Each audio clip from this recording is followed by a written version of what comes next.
कथांच्या अद्भुत दुनियेत आपलं स्वागत आहे.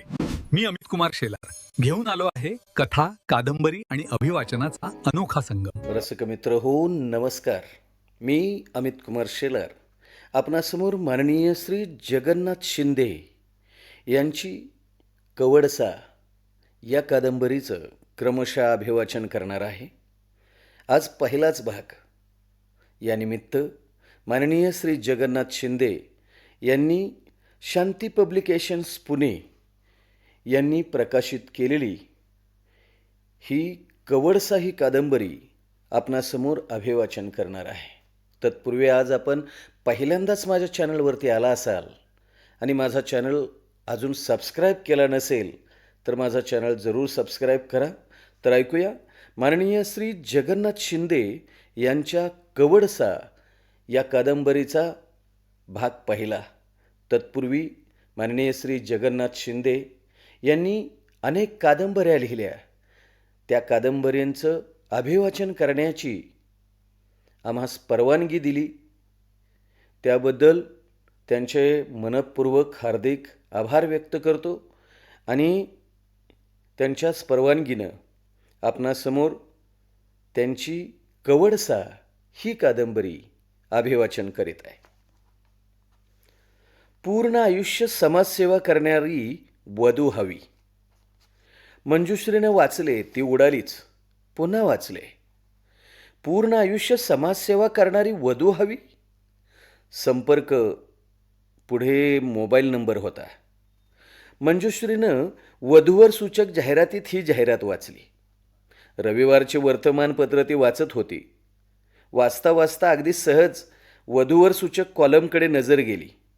गोरी मुलगी हवी, नोकरदार मुलगी हवी, मिळवती मुलगी हवी, अशा अनेक जाहिराती होत्या. तिला ही जाहिरात वेगळी वाटली. पूर्ण आयुष्य समाजसेवा करणारी वधू हवी. प्रश्नांचं मोहळ उठलं. जाहिरात देणारा विचित्र वाटला, विक्षिप्त वाटला. वधू कशासाठी हवी? समाजसेवा करण्यासाठी? काहीतरीच. वधू हवी असते संसार करण्यासाठी. वधू हवी असते आयुष्याची जोडीदार म्हणून. या बहादराला समाजसेवा करण्यासाठी वधू हवी आहे. गंमतच वाटली तिला. मंजुश्री स्वतःशीच हसली. तिनं वर्तमानपत्र बाजूला ठेवलं. पण अजून ती जाहिरात तिच्या नजरेसमोरून जात नव्हती. तिनं पुन्हा पेपर घेतला, जाहिरात वाचली. पूर्ण आयुष्य समाजसेवा करणारी वधू हवी.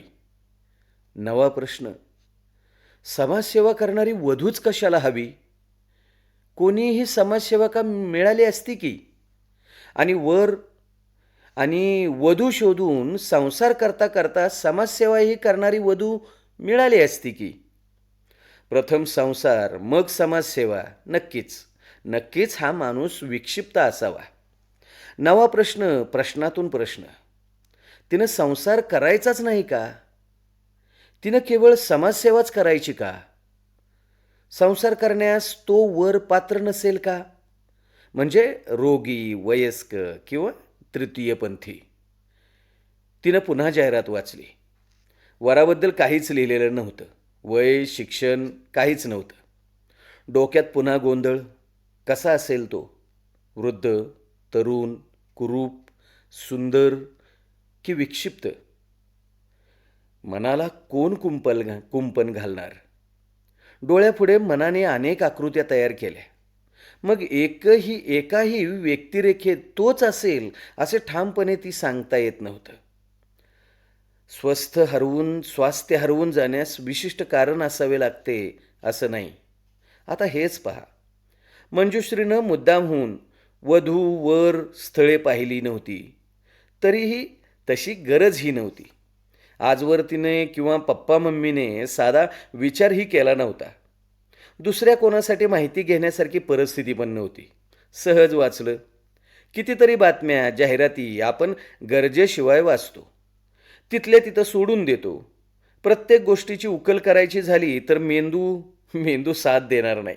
मग ही जाहिरातच मंजुश्रीच्या मागे का लागली होती? झटकून टाकायचं म्हटलं तरी काही गोष्टी नाही झटकून टाकता येत, नाही विसरता येत. अगदी जळवासारख्या चिकटतात. गोचिड होतात. मंजुश्रीनं प्रयत्न केला, पण अनेक प्रश्न आणि जिज्ञासा तिला सोडत नव्हती. ती उठली. पेपर हातातच होता. मम्मीकडे गेली. मम्मी स्वयंपाकगृहात होती. आमटीला फोडणी देण्याची तयारीत होती. मम्मी, वाचलंस का ग? काय काय झालं मंजू? केंद्रीय मंत्रिमंडळ पडलं की शरदरावांनी काँग्रेसमध्ये प्रवेश केला. मम्मी, अगं ही जाहिरात बघ. काय लिहिलंय माहीत आहे? पूर्ण आयुष्य समाजसेवा करणारी वधू हवी आहे. मंजुश्रीनं वाचून दाखवलं. असेल, तू काय एवढी सिरियस झाली आहेस? अगं, जाहिरातदाराने किती वेडगळपणा केलाय पहा. त्याला बायको हवी आणि तिने आयुष्यभर समाजसेवा केली पाहिजे. अरे अगं, असते एखाद्याची अपेक्षा. मम्मी, त्याला समाजसेविका हवी की पत्नी हवी? हां, अगं दोन्हीही हवे असेल. तसं कसं होऊ शकतं? दोन्हीपैकी एक अपेक्षा ठीक आहे. खरं तर त्यालाच विचारलं पाहिजे. बरं, जा तू स्टडी कर. नको त्यात डोकं खाजवून काही साध्य होणार आहे का? तरीही मम्मी, विषय बंद. परीक्षा जवळ आलेली आहे. वेळ घालवू नको.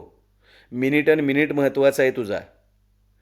मंजुश्री नर्वस होऊन आपल्या खोलीत आली. पुस्तक काढलं.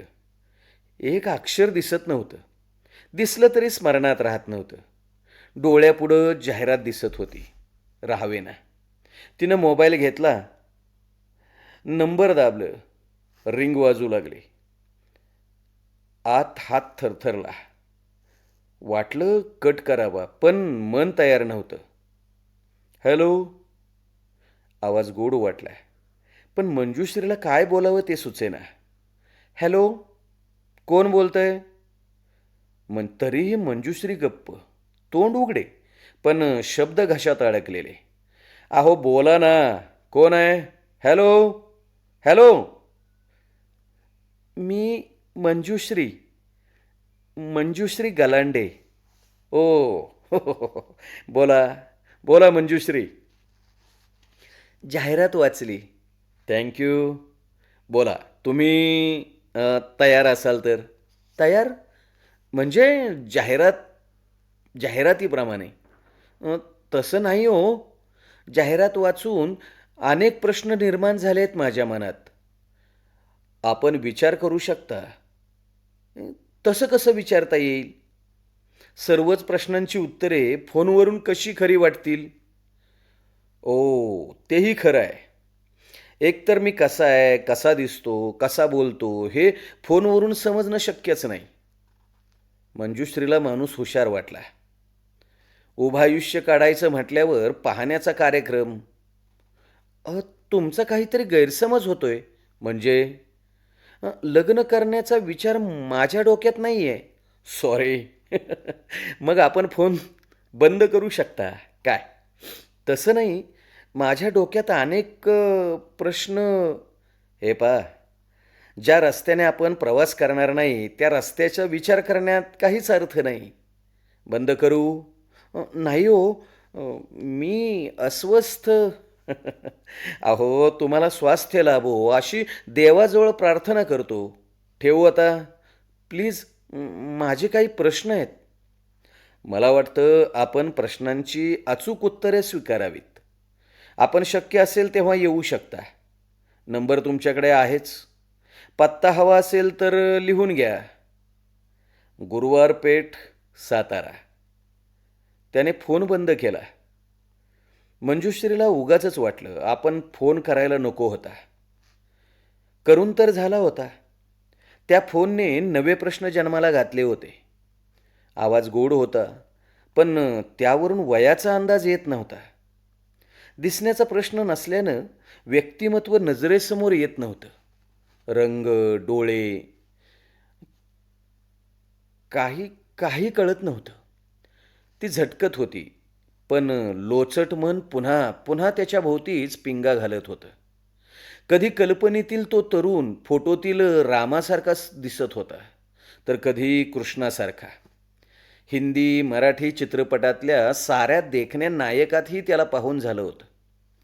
तरी जिज्ञासा नामक जी कोणी असते ती तृप्त झाली नव्हती. त्यामुळं झटकण्याचा जेवढा प्रयत्न मंजुश्रीनं केला तेवढा तो तिच्या मागोमाग आला, मांजरासारखा. शेवटी तिनं ठरवलं, काय हरकत आहे, भेटायला पैसे पडतात का, बोलणं माहिती घेणं काही गुन्हा आहे का, जायचं भेटायचं. त्याने दरवाजा उघडला. समोर मंजुश्री. या या या मंजुश्री गलांडे. माणूस विचित्र वाटला. यापूर्वी कधीही पाहिलं नव्हतं. कसं ओळखलं? मंजुश्री पाहतच राहिली. आत या ना, या या आत या. ती आत गेली. खुर्चीवर बसली. तो उभा. मी बरोबर कसं तुम्हाला ओळखलं हा प्रश्न असेल ना मनात.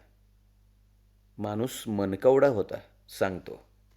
जाहिरातीपासून एकमेव फोन आला होता तो तुमचा. तुम्ही नाव सांगितलं होतं, एकमेव नाव. त्यामुळं सहज लक्षात राहिलं. तो थांबला. मंजुश्री बोलत नाही असे पाहून म्हणाला, मला पाहिलंत, मी असा आहे. तुमचा येण्याचा फोन नव्हता, त्यामुळं रंगभूषा वेशभूषा नाही, आहे तो असा आहे. मंजुश्रीनं चोरट्या नजरेनं पाहून घेतलं. तसा वाईट नव्हता, छानच म्हणावं लागेल. नाकी डोळी तरतरीत, गोरा रंग, सिडसिडीत, पण उत्तम शरीर. जो तो अवयव ज्या त्या ठिकाणी. ती विचारात गर्क. मग तो अस्वस्थ. त्याची नवी माहिती. मी Shridhar Sharang Mahadik, MBA first class. समाजसेवेची बालपणीपासून आवड. शिकलो तो पोटासाठी. पैसे मिळवतात नाही असं नाही, पण समाधान नाही.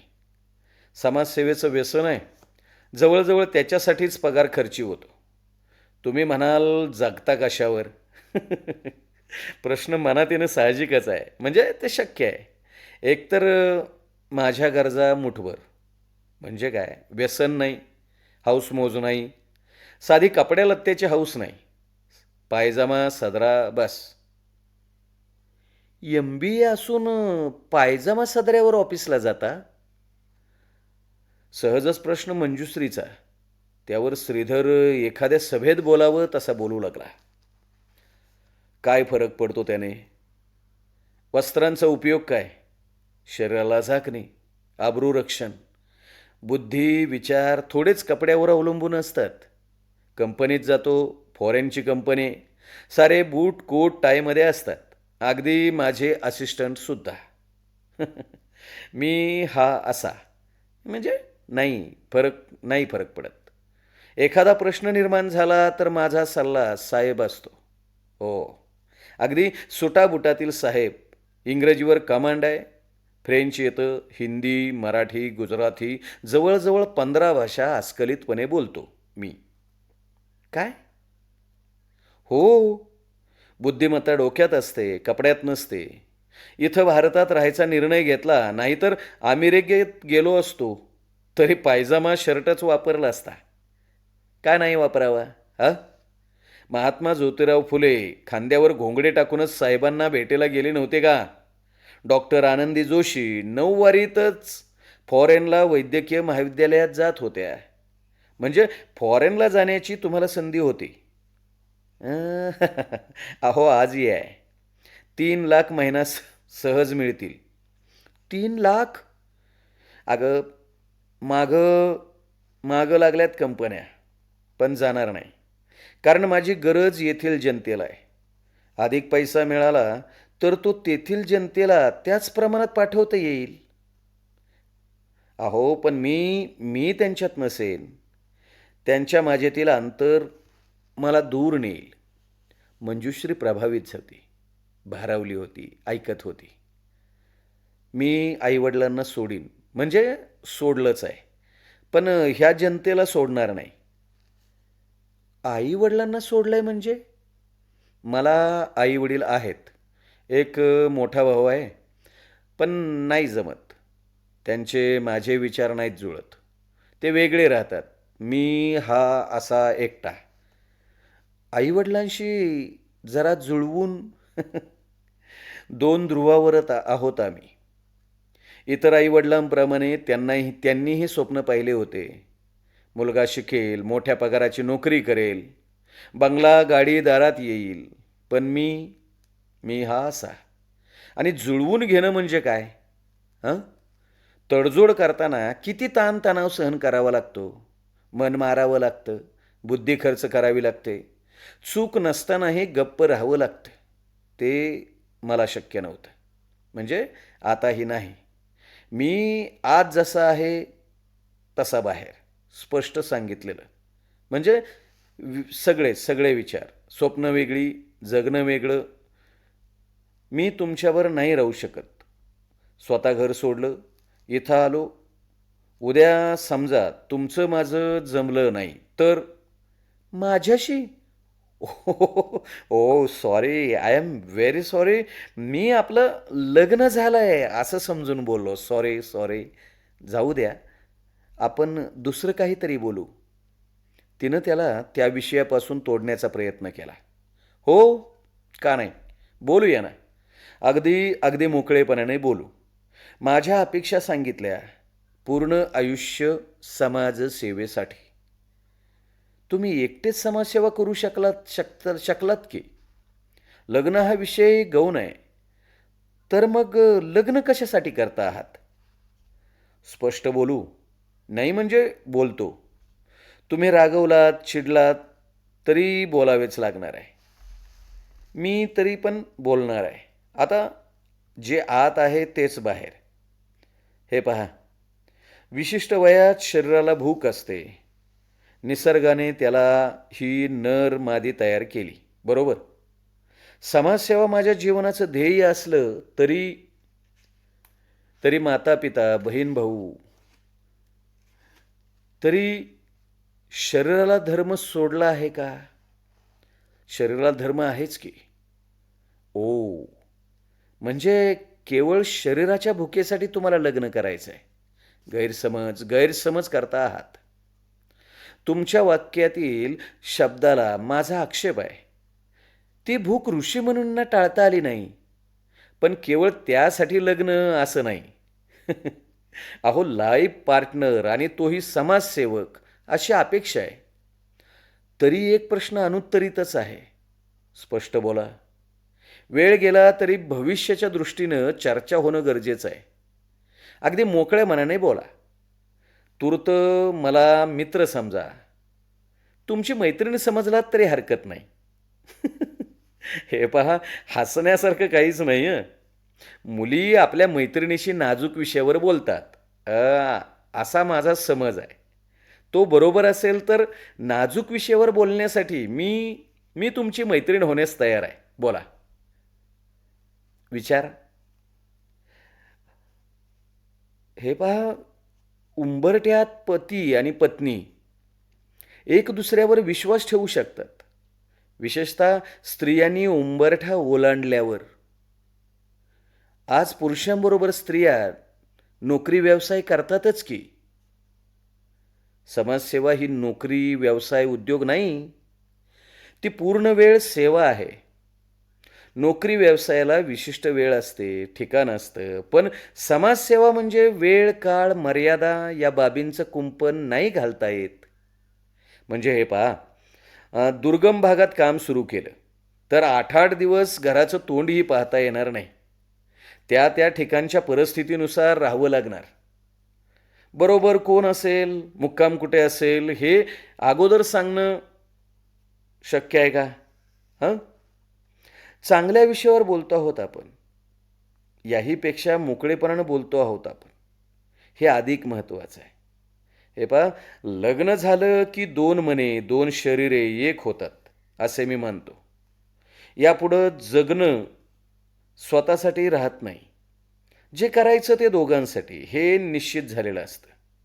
त्यामुळं अविश्वास, संशय असा प्रकार राहतच नाही.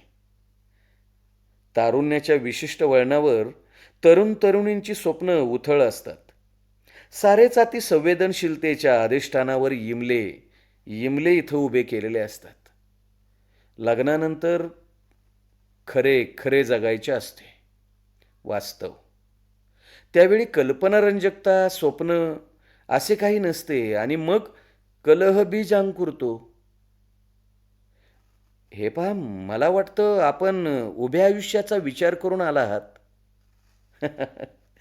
तसं काही नाही. पण मी म्हणते, हा विचार का करू नये? पुढे पोळण्यापेक्षा आताच सावध झालेलं काय वाईट? आणि पर्यायसुद्धा राखून ठेवावा लागेल. ओ, आहे. त्यासाठी पर्याय आहे. तो थोडा वेळ थांबला आणि म्हणाला, हे पहा, हे युग परावलंबी माणसांचं नाही आणि परावलंबी राहण्याचे कारणही नाही. मुलामुलींना शिक्षणाबरोबर विकासाच्या अनेक संधी आहेत. प्रत्येकजण आपल्या कुवतीनुसार स्वतःच्या पायावर उभा राहावा असं घटनेने अधिकार दिलेले आहेत. विवाह हा सर्वात श्रेष्ठ विधी. कुटुंब संस्था, नीती, परंपरा, आदर्श आणि नवनिर्मितीसाठी लग्नविधी आहे. विवाहाला जशी कायदेशीर मान्यता आहे, तशी विवाह यशस्वी झाला नाही तर विभक्त होण्यासाठी कायद्याने मान्यता दिलेली आहे की. हे पहा, ज्या दिवशी मला किंवा तुम्हाला वाटेल आपण विभक्त व्हावे, मला आत्ताच गृहीत धरणं योग्य नाही बरं का. ओ, सॉरी सॉरी, चुकून अनावधानाने शब्द गेला. सॉरी. पण जी कोणी असेल तिला मी पूर्ण स्वातंत्र्य देणार आहे. सती जाण्याचा हा काळ निश्चित नाही किंवा गळ्यातील दोरी बांधून आयुष्यभर ओढाओढ करण्याची हा काळ नव्हे. उलट मी म्हणेन, घाई नाही. खूप खूप विचार करा. वाटले तरच होकार द्या. मंजुश्री खाली पाहत होती.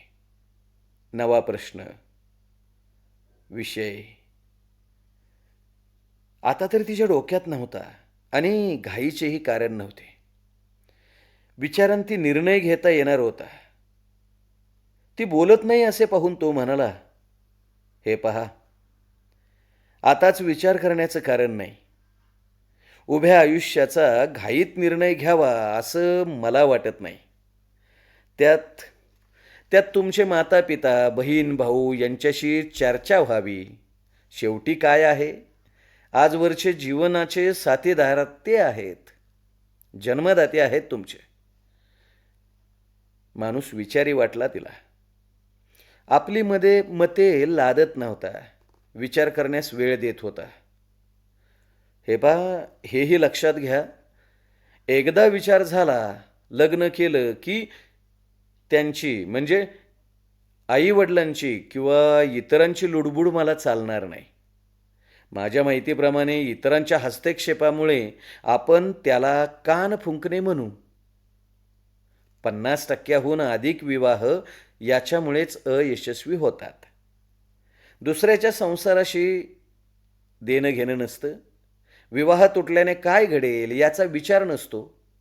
त्यांना झळ लागत नाही. उलट उलट तमाशा पाहायला ते मोकळे असतात. कान फुंकायला पैसे पडत नाहीत. हे पहा, मला काय म्हणायचं आहे ते समजतंय ना? हो, ती म्हणाली. माझा नंबर आहे, पत्ताही माहीत झाला आहे. केव्हाही या. विचार करून या. पण माता पित्यांना घेऊन आला तरी चालेल. त्यांचं काय असतं, वरिष्ठांचा समज असतो. मुलामुलीला काय कळतंय म्हणून तेच मुलगी मुलगा पाहण्याचे काम करतात, ठरवाठरवी करतात. आजवर ठीक होतं हो, पण आता मुलं मुली शिकलीत, त्यांचा त्यांना विचार करू द्या. पण नाही, अंगठा उठवणारा आणि पुरे आयुष्य यशस्वी जगलेला बापसुद्धा पदवीधर मुलीला म्हणतो, तुला काय कळतंय? तुमच्या मात्यापित्याबद्दल असं मला म्हणायचं नाही, कारण मी त्यांना पाहिलेलंच नाही. त्यांनी पाहण्याची संधी दिली तरी हरकत नाही. त्यांची परीक्षा पास झाल्यावर आपण निर्णय घेऊ शकता.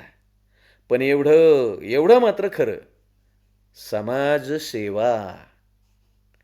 ती उठली. इतर तरुणांसारखी त्याची घालमेल झाली नाही. पुन्हा कधी भेट विचारलं नाही. नजरेत आतुरता नव्हती, अभिलाषा नव्हती, वखवकलेली भूक नव्हती. शांतता, शांत शांतता. धन्यवाद.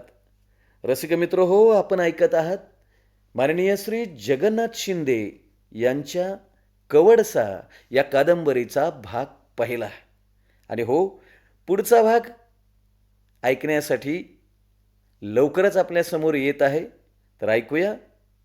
ऐकत रहा. आपल्या मित्रपरिवारांना ऐकवा. लाईक, शेअर आणि सबस्क्राईब करायला विसरू नका. Amit Kumar Shelar YouTube channel. तर भेटू पुढील भागात.